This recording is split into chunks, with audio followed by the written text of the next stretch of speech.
ఎప్పుడైనా మంథని మాత్రం వెళ్ళి తీరాలి మీరు. మంథని వెళ్ళకపోతే మాత్రం ఏదో దోషం చేసినట్టే. అసలు చూసి తీరాలి. అక్కడ లక్ష్మీదేవి వెలిసింది. ఎంత చమత్కారంగా ఉంటుందో తెలుసా దేవాలయం. మీరు దేవాలయం ప్రాంగణంలో వెనక తలుపు తీసుకుని ఒడ్డున నిలబడితే ఆ వెనక ఉన్నటువంటి సరోవరం కనుచూపు మేర ఉంటుంది చెరువు. ఎంతంత తామరలు వికసిస్తాయంటే ఇంతంత తామర పూలు వికసిస్తాయి.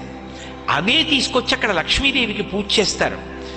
ఇంకా చమత్కారం ఏమిటంటే అక్కడ ఒక దక్షిణామూర్తి దేవాలయం ఉంది.